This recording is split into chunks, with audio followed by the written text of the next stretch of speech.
ওয়াকফ ইসলামী শরীয়তের বিশেষ পরিভাষা, যার শাব্দিক অর্থ হলো আবদ্ধ রাখা, স্থির রাখা, নির্বৃত্ত করা ইত্যাদি। কোনো ব্যক্তি তার মালিকানাধীন কোনো সম্পত্তি বা সম্পদ নিজের নামে মালিকানা থেকে মুক্ত করে আল্লাহর সম্পত্তি ঘোষণা করে আল্লাহর ওয়াস্তে জনগণ কল্যাণ, জনসেবার জন্য উৎসর্গ করলে সেই উৎসর্গ করার কাজটি হলো ওয়াকফ। যিনি ওয়াকফ করেন তাকে বলে ওয়াকিফ, ওয়াকফকারী। হাদিস শরীফে বর্ণিত আছে, নবীজি সাল্লাল্লাহু আলাইহি সাল্লামের দ্বিতীয় খলিফা হযরতে সাইয়্যিদানা ওমর রাদিয়াল্লাহু আনহু, কোরআন মজিদে আছে, লান তানালুল বিররা হাত্তা তুনফিকু মিম্মা তুহিব্বুন, সাদাকাল্লাহুল আযীম। সূরা আল ইমরানের 92 আয়াত, ৪র্থ পারার শুরু। আয়াতের সার কি?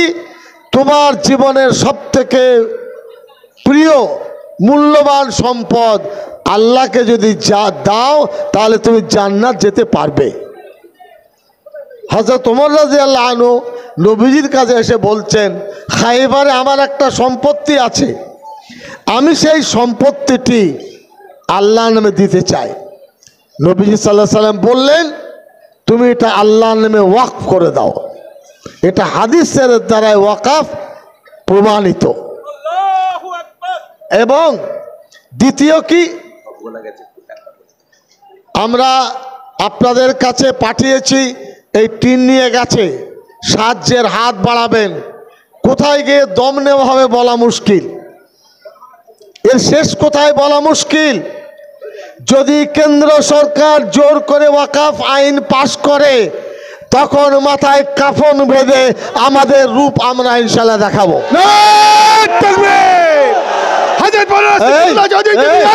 আমরা তোমার সাথে আছি। আপনাদের এটা খুব ভালো করে বুঝবেন। আর পারের লড়াই অস্তিত্বের লড়াই, জীবনে বেঁচে থাকার লড়াই। এটা কোনো রাজনৈতিক চর্চা করার লড়াই নয়। এই লড়াই হলো নিজস্ব সম্পদ রক্ষা করার লড়াই। নবীজি সাল্লাল্লাহু আলাইহি সাল্লামের কাছে গেলেন, নবীজি বললেন, আমি সেই সম্পত্তি ওয়াকফ করো আর উৎপন্ন ফসলকে সদকা করে দাও। নবীজি সাল্লাল্লাহু আলাইহি সাল্লামের কাছে ওয়াকফের বিষয়ে উহুদের যুদ্ধে, কি নাম, আমার তো নাম ভুলে গেছে, হ্যাঁ, মিখরিক, একজন ইহুদি অমুসলিম মদিনায় বসবাস করতেন। উহুদের যুদ্ধ শুরু হয়েছে। মিখরিক বললেন, এটা হাদিস শরীফ আছে, ওগো দয়ার নবী, আমি যদি মারা যাই তা আমার 7টি খেজুরের বাগান আছে, এই 7টি খেজুরের বাগান দয়ার নবীর উপরে আমি দিয়ে গেলাম, ওয়াকফ করে গেলাম। এরা প্রমাণ চায়, মূর্খের দল ওয়াকফ পড়েনি। ওয়াকফ কাকে বলে তারা জানেন না। এটা আমাদের কর্তব্য, আমরা বলবো না তা বলবে কে? আমাদের ব্যথা বেদনা আমরা রাস্তায় বলবো তা বলবে কে? এটা মনে রাখবেন। নবীজি সাল্লাল্লাহু আলাইহি সাল্লাম ওই মানুষটি মরার পরে 7টি বাগানের মালিক হলেন। সে 7টি बागान रसूल मकबूल सल्लल्लाहु अलैहि वसल्लम मिल्लत के लिए, मुसलमानों के लिए वक्फ कर दिया। ये सबूत है। मदीना तैयबा में सहल और सुहेल 2 नाबालिग भाई थे। आका दो जहां को पसंद आया क्या मस्जिद बननी चाहिए। सैयदना सिद्दीक अकबर रज़ी अल्लाह अन्हु को लगाया। उन दोनों भाइयों ने कहा कि हम कीमत नहीं लेंगे। प्यारे हबीब ने फरमाया नहीं, कीमत देकर लेना पड़ेगा।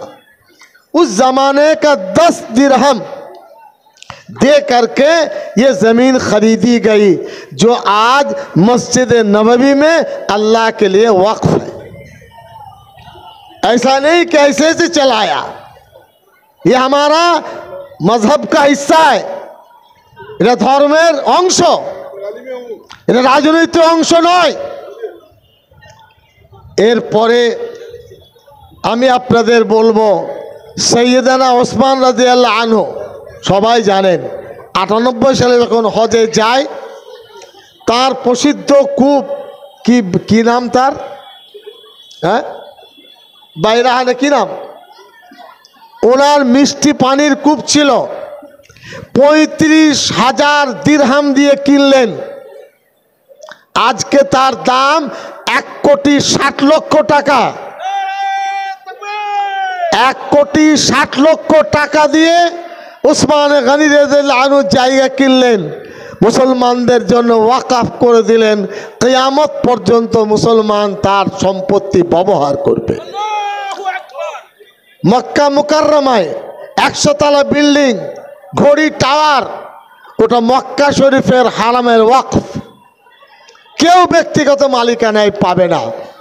তাই ছেলেদের নামে হোক আর আল্লাহর নামে হোক, এই সম্পত্তির জন্য জিভ দিয়ে লাল পড়ছে বিজেপির। তাদের লজ্জা হয় না, তাদের শরম হয় না? হ্যাঁ, আমাদের সম্পত্তি কেড়ে নিতে চাচ্ছ, হবে না। ঘুঘু দেখেছে বিজেপি, ঘুঘুর ফান দেখেনি, এই বাংলায় ফান দেখবে ইনশাল্লাহ। ধরুন ফুরফুলায় অনেক সম্পত্তি আছে, মসজিদে থাকতে পারে। আপনি কে যে আপনি মসজিদের সম্পত্তি নিতে চাচ্ছেন? কেন যাচ্ছেন? এবং এই রহরা রামকৃষ্ণ মিশন হিন্দু ব্যক্তিত্বের দ্বারাই পরিচালিত স্বশাসিত সংস্থা, তাদের সম্পত্তির মালিকানা সরকার নেই, তাদের ট্রাস্ট তারা চালাবে। ওই বেলুড় মঠের মন্দির আছে, তারপরে ধরুন ওই ইস্কন আছে, ওই উড়িষ্যায় কি ওটা মন্দির, বড় পুরীর জগন্নাথ মন্দির আছে, তাদের মালিকানা। বিজেপির চোখে কি রঙিন চশমা আছে?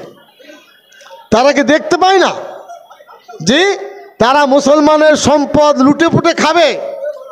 এটা হবে না।